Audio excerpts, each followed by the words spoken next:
सावित्री। यह सुनते ही माँ का रोना अचानक बंद हो गया। तभी वहां एक तेज रोशनी हुई और थुंग थुंग की आत्मा प्रकट हुई। माँ को यह नजारा देखकर यकीन ही नहीं हो रहा था। थुंग थुंग की आत्मा फिर बोला, सावित्री, उस गुड़िया में एक भटकती आत्मा है। अमावस्या की रात उसे अगर शमशान की चिता में जला दो तभी हमारी बच्ची वापस आएगी। लेकिन याद रखना, वो तुम्हें अपने जाल में फंसाएगी।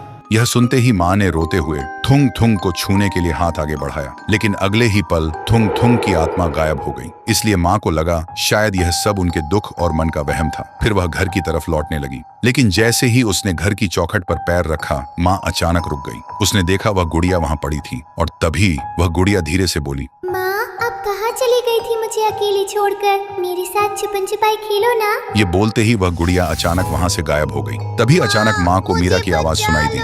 सुनते ही माँ का दिल जोर जोर से धड़कने लगा और वह आवाज का पीछा करते हुए मीरा के कमरे में पहुंच गई। लेकिन वहां वह शैतानी गुड़िया बैठी थी। तभी वह गुड़िया जोर जोर से हंसने लगी और अगले ही पल गायब हो गई। और फिर एक बार मीरा की आवाज गूंजी। पूरा दिन माँ बस मीरा की आवाज के पीछे दौड़ती रही, कभी इस कमरे में तो कभी उस कमरे में, लेकिन हर जगह उन्हें बस वही गुड़िया दिखाई दी। माँ अब पूरी तरह थक चुकी थी। तभी गुड़िया हंसते हुए मीरा की आवाज में बोली, मुझे ढूंढ तो सकती हो, लेकिन मुझे छीन नहीं सकती। ये सुनते ही माँ रो पड़ी और बोली, बंद कर बेटी, माँ को और कितना सताएगी। फिर धीरे धीरे रात हो गई और उस रात अमावस्या थी।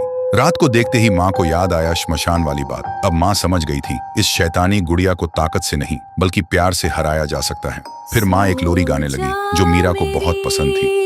नन्ही सी जान। लोरी की आवाज से पूरा कमरा खामोशी से भर गया और तभी वह गुड़िया अपने असली रूप में वापस आ गई और माँ की गोद में आकर चुपचाप सो गई। लेकिन माँ ने मौका देखते ही गुड़िया को मीरा के स्कूल बैग में रखकर तेजी से श्मशान की तरफ निकल पड़ी। श्मशान में चारों तरफ अंधेरा और खौफनाक सन्नाटा था। उसी अंधेरे में माँ जलती चिता के सामने गुड़िया को लेकर खड़ी थी। लेकिन जैसे ही माँ ने गुड़िया को आग में डालने के लिए हाथ आगे बढ़ाया, अचानक उस गुड़िया का चेहरा मीरा जैसा हो गया। फिर बोली, माँ, मुझे मत जलाओ, मैं तुम्हारी बेटी हूँ।